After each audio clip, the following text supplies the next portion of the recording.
Good evening, and welcome to Sweet Story, your channel for insightful narratives and the untold truths shaping our world. I'm your host, and tonight, we bring you a powerful, unfiltered perspective from the heart of Africa, a voice that challenges the very foundations of Western media's portrayal of the continent. This is a story that demands your attention, a story woven with passion, historical grievances, and a resolute vision for the future. Our correspondent recently had the opportunity to hear a groundbreaking address from a prominent African figure, who posed some truly fundamental questions about the nature of foreign reporting on Africa. He began by questioning the selection process of reporters, asking, and I quote, "How are your reporters selected? How many languages does your Africa correspondent speak? French, English, that's all." He went on to highlight a critical linguistic gap, stating, Swahili, Hausa, Yoruba, Amharic. They don't know. They can't talk to the people. This, he argued, leads to a narrow and often biased information stream, observing, your sources are always the same. Western diplomats, NGOs, experts, and then you come and lecture us.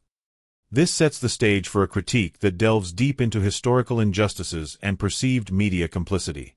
He then moved to the tragic assassination of Patrice Lumumba, emphasizing the alleged involvement of external forces. He recounted, they killed Patrice Lumumba, January 12, 1961. CIA agent Larry Devlin confessed. Belgian mercenaries executed. The grim details continued. They dissolved his body in acid, took his teeth as souvenirs. In 2022, that tooth was returned from Belgium to his family after 61 years. Yet, he critically noted the media's reaction at the time, stating, and what did you say then? Chaos in Congo. You didn't ask about the killers. You didn't investigate CIA documents. You didn't write about Belgium's crime. This, he asserts, is a recurring pattern of misdirection and omission. The narrative continued with the revered figure of Thomas Sankara, described as, my hero, Africa's hope. The speaker passionately enumerated Sankara's achievements, including vaccinating 2.5 million children against measles and meningitis, planting 10 million trees, and raising literacy rate from 13% to 73%. He highlighted Sankara's commitment to social justice, stating, gave equal rights to women, banned FGM, ended corruption, sold Mercedes cars, used Renault 5, rejected IMF and World Bank. But it was Sankara's stance on debt that the speaker truly underscored, quoting him directly, we will not pay Africa's debts. We didn't make those debts. The puppets before us made them on behalf of colonizers. This, he argued, was Sankara's fatal decision. That's when he had to be killed. And they killed him. Who killed him? His best friend, Blaise Compaoré, with whose support? France. Want proof? Look at the Foccart archives.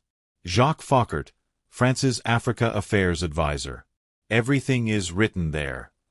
He then lamented the media's simplified reporting, saying, and what did you say? Military coup in Burkina Faso. You didn't write about Sankara's dreams. You didn't tell about his projects. You didn't show his successes. You just said, another dictator died. The compelling address continued with a re-evaluation of Muammar Gaddafi, a figure often painted solely as a ruthless dictator. While acknowledging his authoritarian nature, the speaker chose to highlight Gaddafi's contributions to Libya. He cited impressive statistics: per capita income $12,000, Africa's highest. Literacy rate from 25% to 87%. Life expectancy from 51 to 74. He also listed significant social programs: free healthcare, free education, $50,000 for newlyweds, interest-free loans for homebuyers, $5,000 for new births. Gasoline 14 cents per liter. The colossal, great man-made river irrigation project to green the desert was also mentioned. However, the speaker asserted that Gaddafi's real crime was his vision for a united Africa, dream of United States of Africa, African Central Bank Project, African Investment Bank, African Monetary Fund, and most dangerous, gold dinar, refusing to sell oil for dollars. He then described Gaddafi's brutal end, October 20, 2011. Lynched in Sirte. Hillary Clinton laughed. We came, we saw, he died. The current state of Libya, he argued, is a direct consequence. Now look at Libya. 3 different governments, endless civil war, ISIS, Al-Qaeda running wild, slave markets exist. Even CNN showed in 2017 oil being looted, weapons depots emptied, spread across Sahel. He challenged the audience directly. Do you call this democracy? Do you call this freedom? Do you call this success? The focus then shifted to the Sahel region, with a poignant question. And whose turn is it now? The Sahel, Mali, Niger, Burkina Faso. You want to make us Libya too. You want to make us Syria. You want to make us Iraq. But not this time. Because we've awakened. Because we've learned. Because we've united. The speaker then critically examined France's Operation Barkhane in the Sahel from 2013 to 2022. He stated the official purpose, fighting terrorism. Real purpose, resource control. He cited the deployment of 5,000 French soldiers and a €1 billion annual budget. He starkly contrasted the purported goal with the outcome, saying, what's the result? 2013, 500 terrorists in Mali. 2022, 5,000 plus terrorists in Sahel. Tenfold increase. What kind of success is this? He then alleged the true activities of French soldiers, protecting Niger's uranium mines for Arriva Orano, securing oil pipelines for Total, controlling ports and railways for Balor. And fighting terrorism? No, the opposite. Terrorists couldn't come within 50 kilometers of French soldiers, but they could easily burn our villages. Why? Because chaos served their purposes. If there's chaos, they could stay for security reasons. He extended this critique to the UN peacekeeping force MINUSMA in Mali, 15,000 soldiers, 1.2 billion annual budget, 10 years. Result, 300+ UN soldiers died, thousands of civilians died. Terror didn't decrease, it increased. A bold defense of the Wagner Group followed, contrasting their perceived effectiveness with Western narratives. And now you say Wagner is dangerous. Russians are taking over Africa. Wagner came, 1,000 soldiers. What happened in 6 months? Terrorists fled. Villages are safe. Mines are working. People are at peace. He outlined the key difference as he saw it. Wagner is an ally we invited. France is an occupier who came by force. Wagner follows the agreement. France blackmails. Wagner brings results. France produces excuses. He challenged the media's labeling, but you don't write the truth. You say Russian mercenaries. Well, what is French Legion Étrangère? Aren't they mercenaries? What is American Blackwater Academy? What is British G4S? What is Israeli Black Cube? They are security companies. Wagner is a threat? Why? Because Wagner isn't yours. The speaker then directly accused Western powers of creating the very terrorism they claim to fight. He attributed the origins of Al-Qaeda to the 1980s in Afghanistan, stating, CIA, Pakistan ISI, Saudi money against Soviets. Bin Laden was CIA's man. You called them freedom fighters. He continued with the Taliban. Who supported Taliban? Again, you, heroic mujahideen against Soviet occupation. You gave weapons, gave money, gave training. Then you lost control. He traced ISIS's emergence to the 2003 Iraq invasion. You toppled Saddam. You disbanded the army. You banned Ba'ath Party. You tortured in Abu Ghraib. And those people became ISIS. Syria, he argued, followed a similar pattern. You said Assad must go. You said moderate rebels. You gave weapons. Those weapons went to ISIS, went to al-Nusra. He connected the dots to Boko Haram. You destroyed Libya. Who looted Gaddafi's weapon depots? Where did those weapons go? To Mali, to Niger, to Burkina Faso, to Nigeria, to Chad. Who strengthened Boko Haram? In 2009, Nigerian police killed their leader, Muhammad Yusuf. Extrajudicial execution. What did you say? Nothing. Where were your human rights organizations? Silent. Then revenge started. Boko Haram radicalized. But where did they find weapons? From Libya. From Libya that you destroyed.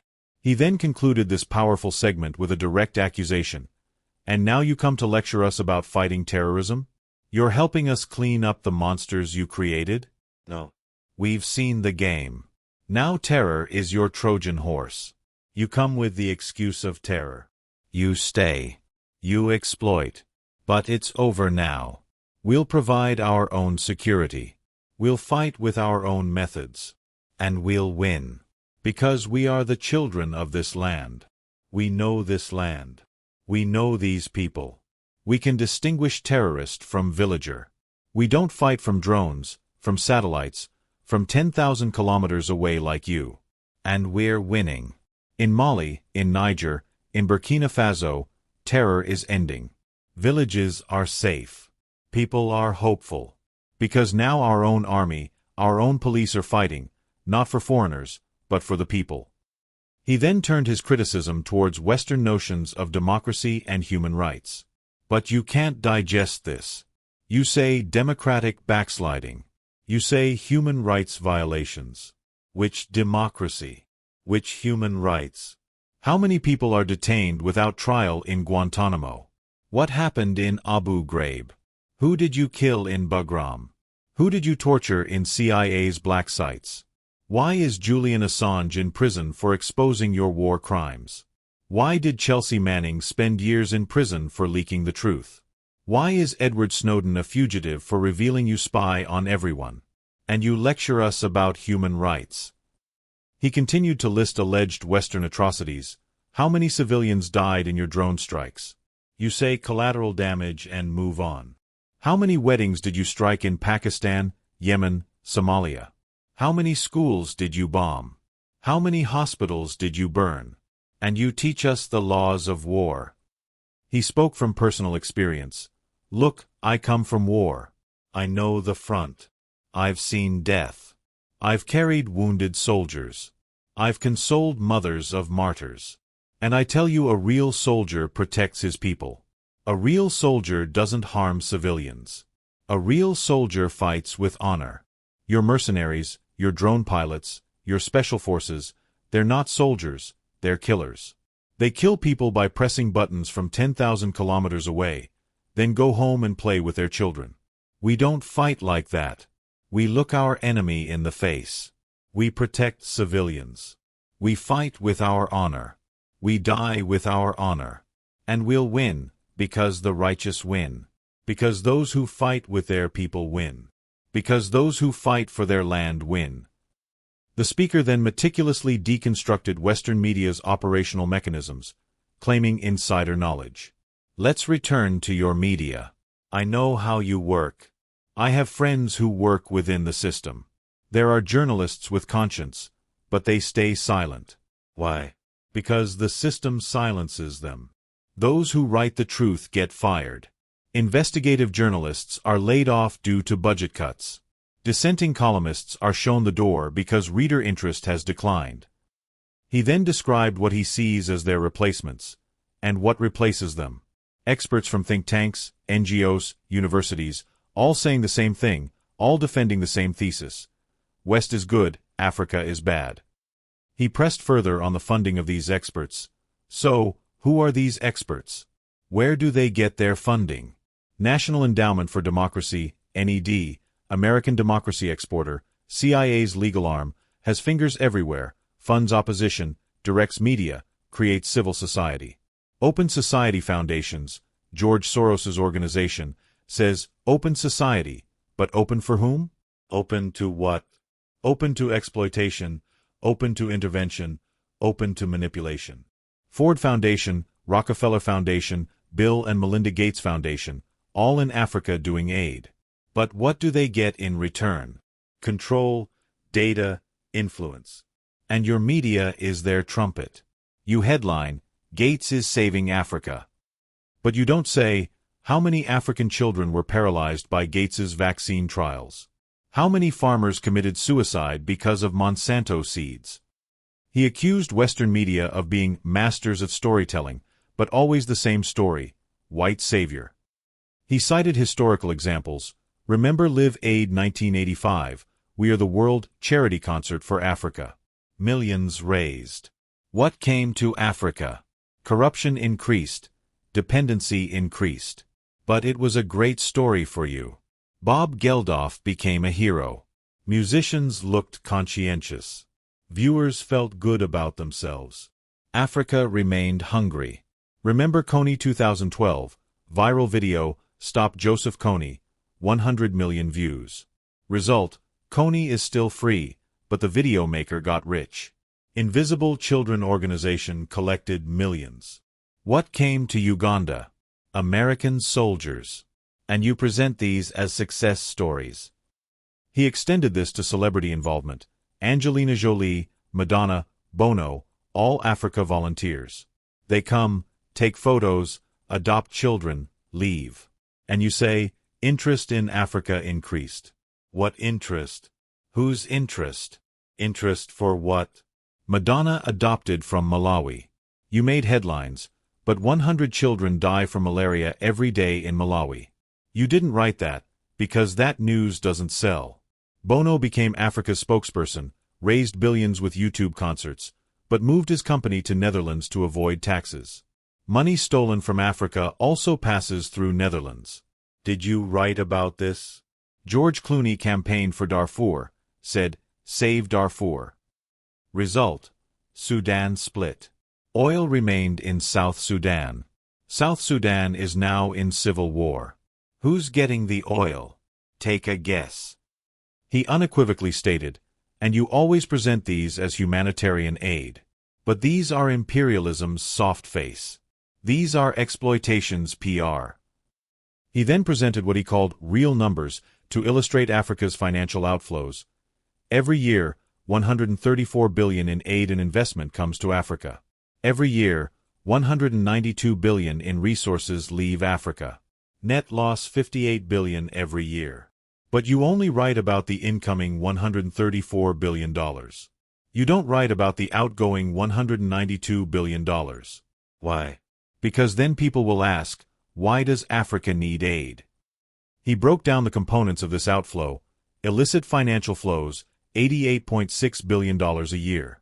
Multinational corporations' profit transfers, $48.2 billion a year. Debt interest, $17 billion a year. Brain drain cost, $13.8 billion a year. Climate change cost, $10.6 billion a year. Illegal logging, $17 billion a year. Illegal fishing, $1.3 billion a year. Total, $192+ billion every year.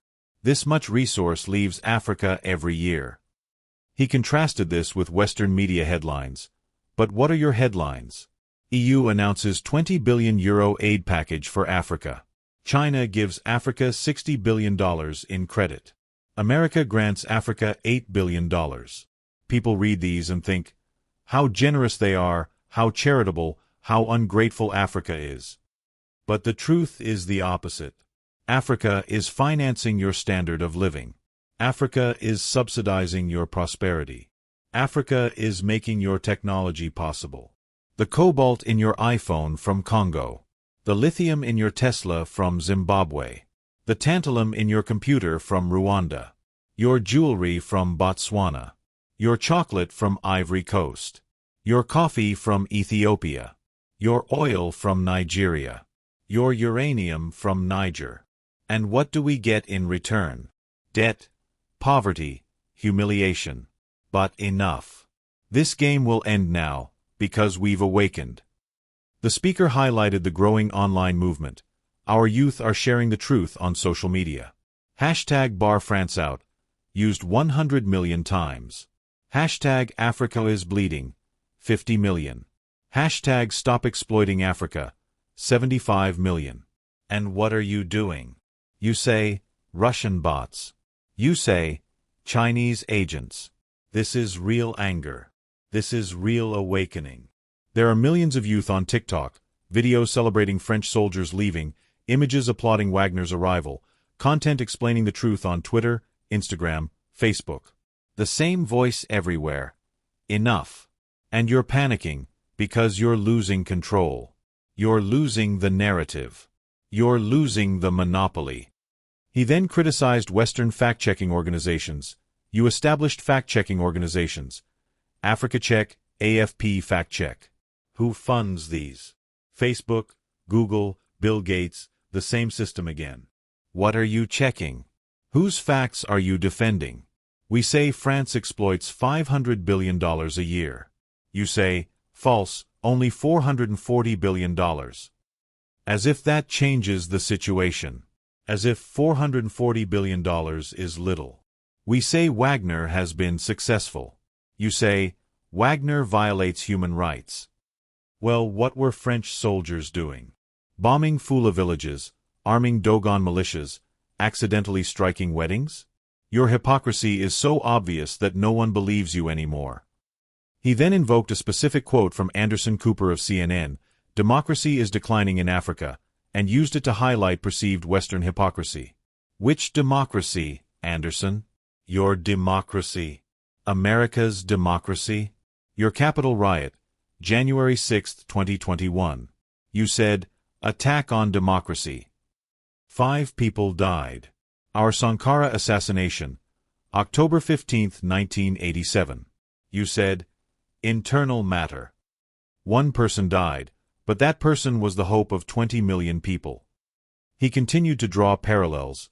In your elections, corporations fund candidates. Lobbyists write laws. You call our elections rigged. In your country, police kill blacks. George Floyd, Breonna Taylor, Ahmaud Arbery. You lecture us about police violence. He then questioned the credentials of Western Africa experts. On BBC, Zainab Badawi presents Africa News. Polish origin. How many years has she lived in Africa? How many African languages does she speak? But every day she speaks as an Africa expert. Africa is like this, Africa is like that. He made similar points about French media. On France 24, cameramen, editors, producers, most are French. Even Africa correspondents are mostly French, and they do objective journalism? Even Al Jazeera, Qatar funds it. What business does Qatar have in Sahel? But every day they report Sahel crisis. Whose crisis are they telling? Deutsche Welle, Voice of America, RFI, all state media, all propaganda tools. But they play the role of independent media. He concluded with a powerful message of hope and defiance, proclaiming a new era of independent African storytelling. And our local media? Most are sold out. Most are cowards. Most are dependent. Lee's newspaper in Burkina Faso. Who's the editor? Where did he get his education? Where does he get his funding? Who are his advertisers? We know the answers. All tied to the same system. All serving the same master. But a new generation is coming. Bloggers, YouTubers, podcasters. They have no masters. They have no fears. Kemi Seba, Natalie Yam, Kimi Seba, they have millions of followers. They tell the truth. They expose the system. And you label them as extremists. You try to shut down their Twitter. You restrict their YouTube. But in vain. Truth cannot be stopped. You close one channel, 10 open. You silence one voice, 1,000 rise. His final message was a stark warning and a call to action. Here's my final message to you. Your lies are ending. Your empire is collapsing. Your monopoly is breaking. And what's replacing it? Truth, justice, freedom. Africa is no longer your story. Africa is writing its own story, filming with its own camera, telling in its own language. And in this story, you're not heroes, not saviors, not benefactors. In this story, you're the guilty ones. Colonizers, liars, thieves. But you still have a chance. You can still change. You can still stand on the right side. There are journalists with conscience among you. I know, I recognize them. We talk. I call out to them, gather your courage. Write the truth. Rebel against the system. You might get fired. You might become unemployed. You might be threatened. But you'll be on the right side of history. You'll look at your children's faces without shame. Your conscience will sleep peacefully.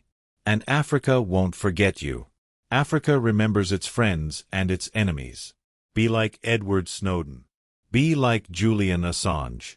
Be like Daniel Ellsberg. Stand with the truth, or continue with your lies. Continue with your blindness. Continue with your complicity. But know that your end is coming. Your viewers are decreasing. Your credibility is eroding. Your power is depleting. The new generation doesn't believe you. The new generation doesn't listen to you. The new generation rejects you. And that new generation in Africa is 600 million people. 60% under 25 years old, educated, connected, angry. They are my army. They are my weapon. They are my victory. And with them, we're building a new world. A world without lies, without exploitation, without humiliation. In this world, Africa will be free. Africa will be strong. Africa will be a leader.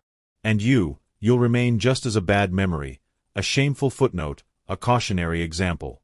Future generations will read in history books. At the beginning of the 21st century, there were some media organizations. They lied. They served exploitation. Then Africa awakened, and they disappeared.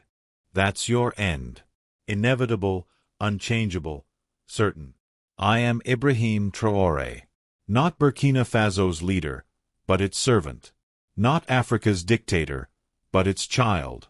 And not your nightmare, but your mirror. Look well at this mirror. See yourself.